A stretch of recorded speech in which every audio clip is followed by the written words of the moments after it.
Chief justice Peshawar high court نے انتظامی side پر جو مراسلہ لکھا گورنر خیبر پختونخوا کو، وہ اختیارات سے تجاوز تھا. تو ممکن ہے ایسا ہو. اس سے پہلے بھی عدالتوں کے اندر ایسے معاملات چلتے رہتے ہیں، لیکن 26ویں آئینی ترمیم کے بعد اس طرح کی پیش رفت کا ہونا میرے خیال میں خارج از امکان ہے. اس کے چانسز بہت کم ہیں. ممکن ہے کہ ایسا ہو، ہم بالکل اس کو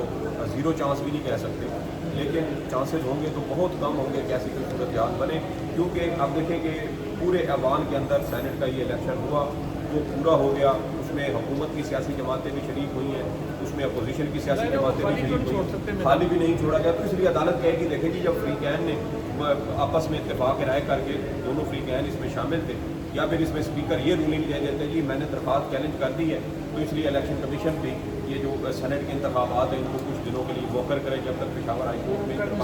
دیکھیں. پھر وہی بات ہے کہ جب عدالت کہے گی کہ دیکھیں وہ کر نہیں سکتے تھے، رولنگ انہوں نے دی نہیں ہے، حکومت بھی آن بورڈ تھی، اپوزیشن کی سیاسی جماعتیں بھی آن بورڈ ہیں. تو میرے خیال میں میری ایز اے کورٹ رپورٹر جو میری آبزرویشن ہے، ممکن ہے میری آبزرویشن غلط ہو، عدالت کسی اور نتیجے پر پہنچے، عدالت کو کوئی اور فیصلہ ہو، لیکن مجھے اس کے امکانات کم لگتے ہیں. بہرحال ایک اچھی چیز ہے جو میں سمجھتا ہوں کہ اسپیکر خیبر پختونخوا اسمبلی کی جانب سے اپنے اختیار کو، اپنی اتھارٹی کو جس طرح منوانے کی کوشش کی گئی ہے، وہ ایک اچھا نقطہ ہے کہ عدالتیں اس طرح ایگزیکٹو کے اختیارات میں مداخلت نہ کریں، دوسرے اداروں کی، دوسرے آئینی عہدیداروں کے اختیارات میں مداخلت نہ کریں. تو اس سے جو اختیارات کی تقسیم کا ایک فارمولہ آئین پاکستان میں موجود ہے، اس کی بھی خلاف ورزی نہیں ہوگی. اس سے پہلے ہم نے یہ دیکھا ہے کہ ہماری عدالتیں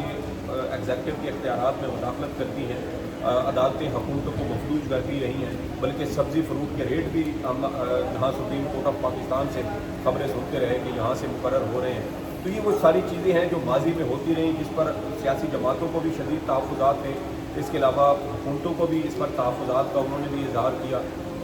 پیپلز پارٹی کے دور میں جو کچھ ان کے ساتھ ہوا، جیسے عدالت کی مداخلت خاص طور پہ سپریم کورٹ کی رہی، وہ سب کے سامنے ہے. تو یہ ایک اچھی چیز ہے. مداخلت کی بات کی تو یہی پہ میں آپ کو ایک اور چیز ٹچ کراتا ہوں. ہاں جی. اسلام آباد ہائی کورٹ میں عافیہ صدیقی کا کیس چل رہا ہے کہ جی ان کو یہ تو نہیں کہ امریکہ کو کہہ رہے کہ اس کو رہا کر دو، وہ کہہ رہے کہ آپ وہی وہاں جا کے اس کے فریق تو بنے، آپ کی شہری ہے،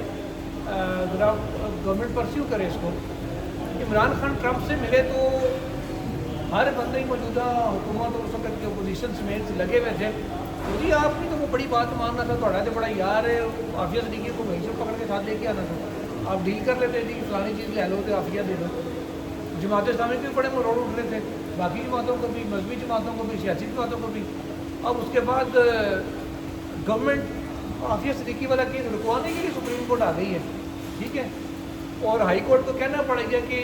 جوڈیشل پاور ہم اپنے ریسٹور کریں گے. چیف جسٹس ہائی کورٹ کا آفس بار بار اپنے ایڈمنسٹریٹو اختیار سے ہمارے روسٹر تبدیل کر کے چیزوں کو کنٹرول کرنے کی کوشش کر رہے ہیں. ایگزیکٹلی. تو اس لیول تک معاملہ پہنچ گیا. لیکن کیا کہتے ہیں، حکومت آ گئی یہاں پہ کیس رکوانے کے لیے کہ عافیہ صدیقی کے حق میں فیصلہ نہ آ جائے یا گورنمنٹ کو ایسی ڈائریکشن نہ آ جائے. کنٹمپٹ نوٹس پرائم منسٹر پوری کیبنٹ کو ہو گیا ہے. اب ذرا کٹا ہونا اس کے اوپر. اپیل یہاں آئے گی تو یہاں اگلے ہفتے میں شاید اسی ہفتے میں لگا کے تو وہ کیس ان کو فارغ کر دیں گے. ہو سکتا ہے نیچے کاروائی سے روک، جیسے آڈیو لیکس میں روکا تھا جی بابا ستار صاحب کو. اس کو کیسے دیکھتے ہیں آپ کہ اب کیوں نہیں مطالبہ کسی کو یاد آ رہا ہے کہ بھائی عافیہ صدیقی کو رہا کراؤ یا اس کو لے کے آؤ، آپ تو خود کیس رکوانے کے لیے ادھر آتے ہیں. دیکھیں یہ ہماری سیاسی جماعتوں کے اقدامات ہوتے ہیں، خالی گولی نعرے ہوتے ہیں، منشور میں کچھ باتیں کی جاتی ہیں، نعرے کچھ اور لگائے جاتے ہیں. ابھی عام انتخابات سے پہلے 2023 میں آپ دیکھ لیں، مریم صفدر امان صاحبہ نے کہا تھا کہ ہم حکومت میں آئے تو ہم 200 یونٹ مفت بجلی دیں گے. بلاول صاحب آئے، انہوں نے ایک جلسے میں کہہ دیا ہم حکومت میں آئے تو ہم آپ کو 300 یونٹ تک مفت بجلی دیں گے. آپ ذرا کر کے نہیں دونوں گورنمنٹ میں ہے تو بجلی مہنگی کر دی، بجلی مہنگی کر دی ہے. تو سوال اور دیکھیں اچھا، اور ایک جماعت جو سب سے زیادہ رولا ڈالتی تھی، جو بجلی مہنگی کرا کے دھرنا دینے آئی اور مہنگی کرا کے واپس چلی گئی جماعت اسلامی. آپ کو راولپنڈی والا جلسہ ان کا یاد ہوگا، دھرنا جو انہوں نے دیا تھا. تو اس لیے سیاسی جماعتیں، ہمارے ہاں سب سے بڑا المیہ یہ ہے کہ ہماری سیاسی قیادت ہو، ہماری فوجی قیادت ہو، ہماری بیوروکریسی ہو، ہماری جوڈیشری ہو، یا کوئی بھی ایسا اسٹیک ہولڈر ریاست کا جو کہیں نہ کہیں ریاستی پالیسیوں کے اوپر اثر انداز ہوتا ہو، ان میں سے کوئی ایک بھی ایسا فریق نہیں ہے جن کی نظر میں پاکستانیوں کی زندگی کی کوئی اہمیت ہو. امریکہ کو دیکھیں، دنیا بھر میں امریکہ یہ ان کا ایک ان کی پالیسی ہے کہ اپنے فوجیوں کی لاشیں بھی وہ پیچھے چھوڑ کے نہیں جاتے. اور ہم وہ قوم ہے کہ ہمارے ہزاروں لوگ دہشت گردی کی جنگ میں مر جائیں، ان کو کوئی پوچھنے والا نہیں ہے. ہماری ایک خاتون شہری ہے جو امریکہ کے پاس ہے جہاں ان کو سزائیں سنائی گئیں اور وہ قیدیوں کے تبادلے میں ممکنہ طور پہ آپ ان کو رہا بھی کروا سکتے ہیں، لیکن کوئی حکومت اس میں سنجیدگی کا مظاہرہ نہیں کر رہی. اب اسلام آباد ہائی کورٹ نے اگر کوشش کی بھی ہے تو بالکل آپ نے ٹھیک کہا، ابھی تک جو حکومت کی درخواست پر کوئی یہاں پر ہمیں ہلچل دیکھنے کو نہیں مل رہی تھی، لیکن اب یہ چونکہ نوٹس ہو چکا ہے تو امکان یہی ہے کہ اگر یہ آئینی بینچ کے دائرہ اختیار میں آیا تو اچانک آئینی بینچ کے ججز ایک بار پھر ادارے کے لیے جہاں سپریم کورٹ نازل ہو جائیں گے، ایک دن یہ کیس لگے گا اور اس کے بعد وہ دوبارہ چھٹیوں پہ چلے گا عدلیہ کی عزت کے لیے. وہ اس پہ اسٹے آرڈر دیں گے، جیسے جسٹس امین الدین صاحب نے جسٹس بابر ستار کا وہ جو آڈیو لیکس والا کیس تھا، اس میں دیکھیں کہ آپ نے ریاستی اداروں کو عام شہریوں کی جاسوسی کی اجازت دے دی. اب ان ججز کی بھی جاسوسی ہو رہی ہوگی، ان کے واٹس ایپ بھی کھنگالے جا رہے ہوں گے، ان کے میسیجز بھی دیکھے جاتے ہوں گے، ان کے اہل خانہ کے میسیجز بھی دیکھے جاتے ہوں گے، ڈیلی کی کمیونیکیشن پر بھی نظر ہوگی. اور یہ تاریخی فیصلہ دینے والے کون تھے؟ جناب جسٹس امین الدین صاحب آئینی بینچ کے سربراہ تھے، اور انہوں نے ایک ایسا تباہ کن فیصلہ دیا جو آئین پاکستان میں پرائیویسی کے حق کی یہ صریحاً خلاف ورزی بنتا ہے. چلیں جی، آپ نے اسٹے آرڈر دیا، اس کے بعد آپ ہفتہ 2 ہفتے کے بعد کیس کے اوپر سماعت کر کے فیصلہ کر دیتے، وہ اچھی بات تھی. اب وہ لامحدود ٹائم کے لیے غیر معینہ مدت کے لیے جی وہاں جو ہے اسلام آباد ہائی کورٹ، ان کو بھی کام کرنے سے روک دیا اور یہاں پر کیس جو ہے وہ غیر معینہ مدت کے لیے ملتوی کر دیا ہے. اب نہ اس کے اوپر سماعت ہو، نہ کوئی مستقل فیصلہ ہو. اس دوران آپ کی سیکیورٹی ایجنسیاں، حساس ادارے مکمل چھوٹ ہے ان کے پاس، وہ کسی شہری کا فون ٹیپ کریں، کسی کا ہیک کریں، کابینہ کا اختیار دے دیا. تو مجھے بتائیں کہ جب عدالتیں ایسا رویہ اختیار کریں گی، جب فارم 47 سے بننے والی حکومت اور خواتین اور عورتوں بچوں کو اغوا کر کے ان کے مردوں کو بلیک میل کر کے ان کا ووٹ لے کر آئینی ترمیم ہو، اور اس آئینی ترمیم سے آئینی بینچ بنے، اور اس آئینی بینچ کے جو سربراہ ہیں جو خود کو ووٹ دے کر اور حکومت اور اسٹیبلشمنٹ کے منظور نظر لوگوں کے ووٹوں سے وہ آئینی بینچ کے سربراہ بنے، مجھے بتائیں کیا وہ کوئی ایسا فیصلہ دے سکتے ہیں جو آئین اور قانون کے مطابق ہو، اسٹیبلشمنٹ اور حکومت کی مرضی اور منشا کے خلاف ہو؟ صرف 3 فیصلے دیے ابھی تک، یہ تقریباً کوئی 9 مہینوں میں آئینی بینچ ہے، اور تینوں فیصلے حکومت اور اسٹیبلشمنٹ کے حق میں ہیں. ہر 3 مہینے میں ایک دے دی اور آپ کیا چاہتے ہیں؟ ہاں، یہ بھی ایک اچھی بات ہے. تو اس لیے دیکھیں کہ مجھے کوئی امید نہیں ہے یہ یہاں پہ بینچ بیٹھے گا اچانک کیس مقرر ہوگا اور وہ ان کو کام کرنے سے روک دیا جائے گا. چلیں ایگزیکٹلی یہی ہونا ہے، انشاءاللہ آپ کے مدعے پہ پورا اتریں گے، آپ نے پریشان نہیں ہونا. نہیں دیکھیں اچھا آگے آتے ہیں، اتنی اوپن ہو رہی ہے نا. پہلے لوگ کہتے تھے کہ یار یہ کیسے آپ ایک چیز کو جج کر لیتے ہیں، دیکھ لیتے ہیں، یہ اس چیز کے بارے میں رائے کر لیتے ہیں. اب ہم اوپن ہو رہا ہے نا سر، ہم پھر مارجن دیتے ہیں، وہ پبلک کو ٹویٹر پہ دیکھیں وہ دیکھیں، وہ جو وہاں پہ ہوتا ہے وہ تو ہم یہاں بول بھی نہیں سکتے. ایگزیکٹلی. اچھا آگے آتے ہیں، اب سینٹ الیکشن کے حوالے سے کل عمران خان صاحب سے ملاقاتیں ہونی ہیں، ان کی بہنوں کی بھی ہوگی، 2 بہنیں ملیں گی، ہو سکتا ہے کوئی 1-2 وکیل بھی ملیں. تو آپ کو کیا لگتا ہے کہ اڈیالہ سے سرزنش ہوگی یا اڈیالہ سے داد ملے گی، یا خان صاحب کہیں گے بس ٹھیک ہے جو ہے سو ایمٹی بہت اسی سے قابل ہے؟ دیکھیں عمران خان صاحب کا کل کا بیان انتہائی اہمیت کا حامل، اہمیت کا حامل اس وجہ سے ہے کیونکہ یہ ایک ایسا معاملہ ہے جس کی وجہ سے پی ٹی آئی کے اندر بہت دراڑ پیدا ہو چکی ہے. ابھی 2 دن پہلے جب پی ٹی آئی کی سیاسی کمیٹی کا اجلاس ہوا جس میں امریکہ سے ڈاکٹر عارف علوی صاحب بھی شریک تھے، اب اس اجلاس کے دوران ہمیں پی ٹی آئی ذرائع سے پتہ چلا کہ علی امین گنڈا پور صاحب اتنی سخت زبان انہوں نے استعمال کی، کارکنوں کو برا بھلا کہا، سوشل میڈیا کو برا بھلا کہا، اور ان کا رویہ اس حد تک آمرانہ تھا کہ عارف علوی جو سابق صدر ہیں، عمران خان کے انتہائی رازدار اور قریبی دوستوں میں ان کا شمار ہوتا ہے، وہ بطور احتجاج وہ اجلاس سیاسی کمیٹی کا اجلاس چھوڑ کر چلے گئے. تو یہاں جو کنڈکٹ ہے نا ممکن ہے، اس میں کوئی شک نہیں ہے کہ عمران خان صاحب نے یہ نام دیے ہو، لیکن وہ جس ذریعے سے باہر آئے ہیں نا لوگ اس کے اوپر شک کا اظہار کر رہے ہیں، اور وہ ذریعہ ہے جناب بیرسٹر سیف صاحب. عمران خان کی بہن علیمہ خان بھی اس کے اوپر شکوک و شبہات کا اظہار کرتی ہیں. جب یہ نام سامنے آئے اور جس رات یہ عمران خان کا گزشتہ منگل کو رات کو ایک ٹویٹ بھی آیا تھا، اور اس ٹویٹ کے آخر میں جو لائن ہے در حقیقت وہاں سے ساری کنفیوژن پیدا ہوئی. اب وہ ٹویٹ کے آخر میں یہ لکھا ہوا تھا کہ سیاسی کمیٹی مشاورت سے یہ فیصلہ کرے کہ سینٹ کے ٹکٹ کس کو دے دیں. اب جب اسی روز جب یہ عمران خان کا ٹویٹ آیا نا سامنے، اس وقت سیاسی کمیٹی کا اجلاس جاری تھا، اور اس سیاسی کمیٹی اجلاس کے دوران پھر سلمان اکرم راجہ کی جانب سے یہ نقطہ اٹھایا گیا کہ علی امین گنڈا پور صاحب آپ یہ کہتے ہیں کہ یہ جو بیرسٹر صاحب فہرست لے کے آئے ہیں یہ درست ہے اور یہی حتمی تصور ہونی چاہیے، بلکہ عمران خان کی بہن اور عمران خان کے ٹویٹر اکاؤنٹ پر جو ٹویٹ ہوا ہے اس کو گنڈاپور صاحب نے تو یہاں تک کہا کہ میں نہ عمران خان کی بہن کے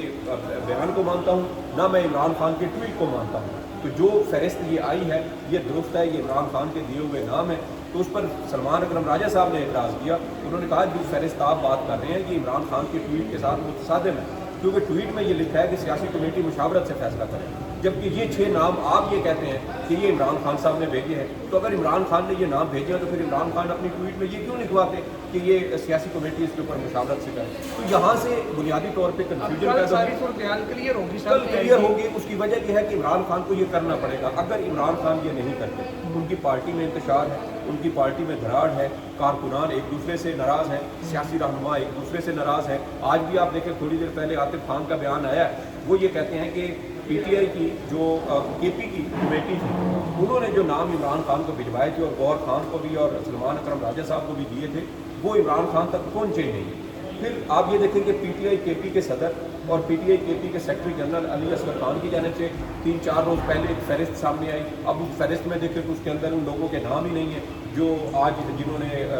سینٹ کا الیکشن لڑا ہے۔ تو اس لیے کنفیوژن بہت زیادہ ہے۔ عمران خان صاحب کو اب یہ واضح ایک اسٹیٹمنٹ اس کے اوپر دینی ہوگی کہ کیا وہ 6 نام ان کی طرف سے آئے تھے یا نہیں آئے تھے۔ دوسری جانب اگر آپ نے مشاورت سے کہا تو اس کا مطلب یہ ہوا کہ علی بن گنڈاپور صاحب نے جو 6 نام دیے جن کو کہا گیا کہ یہ بیرسٹر صاحب کے ذریعے سامنے آئے ہیں، تو پھر وہ نام سارے مشکوک ہو جائیں گے۔ یہاں ایک اور چیز بھی اہم ہے، میرے خیال میں عمران خان صاحب بھی اس کی ایک وجہ بنتے ہیں، کنفیوژن ان کی وجہ سے پیدا ہوئی، اور وہ اس وجہ سے کہ آپ نے اگر بیرسٹر صاحب کو یہ کہا ہے کہ یہ نام آپ ان کو جا کے دیں، تو جب آپ اپنی بہنوں کے ساتھ ملاقات کر رہے ہیں تو آپ اس میں ان کو بھی کہہ دیں کہ بھائی یہ نام ہے، یہ بیرسٹر صاحب، اور اگر آپ کی لسٹ میچ ہو جاتی تو ملک سعید صاحب نے یہ گواہی دی تھی علیمہ خان اور علی امین گنڈاپور کے سامنے، صحیح انہوں نے یہ گواہی دی تھی کہ جی میرے سامنے خان صاحب نے یہ 6 نام بیرسٹر صاحب کو بتائے تھے، جس پہ بیرسٹر صاحب نے کہا تھا، جو نعیم اشرف بٹ صاحب کی خبر بھی ہے، جس پہ بیرسٹر صاحب نے کہا تھا کہ اب اس میں فہرست میں کوئی ترمیم ہوئی میں نہیں ہونے دوں گا، کیونکہ پھر کل بھی عمران خان باہر آئیں گے، میں ان کے سامنے کیا منہ لے کے جاؤں گا کہ آپ نے مجھے کچھ اور بتایا، آگے فیصلہ کچھ اور ہوا۔ خیر اب کل صورت حال کلیئر ہوگی۔ اب تھوڑی سی عدالتی جو درخواستیں ہیں بڑی، اس کا ذکر کر کے پھر ویڈیو کلوز کرتے ہیں۔ سپریم کورٹ میں ناظرین ایک درخواست دائر ہوئی ہے جس کے یہ قاضی انجینئر قاضی سلیم صاحب ہیں، اکثر وہ ایسی درخواستیں دائر کرتے ہیں، اوورسیز پاکستانی ہیں، ان کی جانب سے صدا یہ کی کہ اس میں علیمہ خان صاحبہ کو حکومت کو ان کو فریق بنایا گیا اور کہا کہ علیمہ خان نے یہ بیان دیا ہے کہ عمران خان کی زندگی خطرے میں ہے، ان کی جان کو خطرہ ہے اڈیالہ جیل کے اندر۔ قاضی سلیم صاحب کا موقف یہ ہے کہ میں نہ کبھی عمران خان سے ملا ہوں، نہ میرا کسی سیاسی جماعت سے کوئی تعلق ہے، لیکن وہ ایک پاپولر لیڈر ہے، ملک کے قوم کے لیڈر ہیں، لہٰذا اور وہ چاہتے بھی ہیں کہ جی وہ کوئی ڈیل نہ کریں اور وہ جیل کے اندر ہی مرنا پسند کریں گے کوئی ڈیل کرنے کے بجائے۔ وہ کہتے ہیں کہ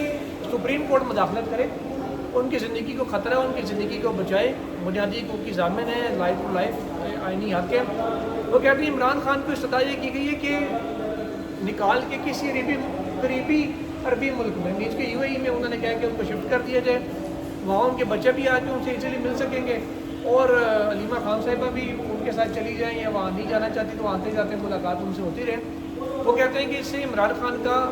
ڈیل نہ کر کے جیل میں ہی رہنے والا جو ہے وہ بھی ان کا برقرار رہے گا، تو انہوں نے ڈیل نہیں کی، عدالت اپنے سر لے کے معاملہ کر دے تاکہ ایک قوم کے لیڈر کی جو ہے نا وہ زندگی بھی بچ جائے اور ملک انتشار سے بھی بچ جائے۔ یہ انہوں نے تجویز سپریم کورٹ کو دی ہے۔ درخواست اور اس کا مطلب درخواست ہے نہیں سنیں، قاضی سلیم صاحب کی پہلے بھی کافی درخواستیں ہیں، اور درخواست ہے ناظرین 1843 کی، یا اس پہ اعتراض لگے گا یا لگے گی بھی تو آئینی بینچ کے سامنے لگے گی، اگر تسی آپ سے آنے ہو، اور آئینی بینچ اس وقت ہے نہیں، ہاں جی وہ ہے نہیں، کے بعد آئے گا، تو یہ سمجھے کہ یہ درخواست بھی داخل دفتر کی نہیں ہے، داخل دفتر ہوئی اور اعتراض لگتا نہیں لگتا، یہ پھر اس موقع پہ دیکھا جائے گا۔ اچھا اگلی یہ ہے کہ PTI نے 2 درخواستیں دائر کی ہیں، ایک عمران خان صاحب کی طرف سے کنٹمپٹ کی درخواست آئی ہے ہائی کورٹ میں، ایک آئی ہے اسپیشل جج سینٹرل کو، جس کے اندر یہ کہا گیا کہ جیل میں جو سہولیات میسر ہونی چاہیے تھیں وہ سہولیات دستیاب نہیں ہیں، تو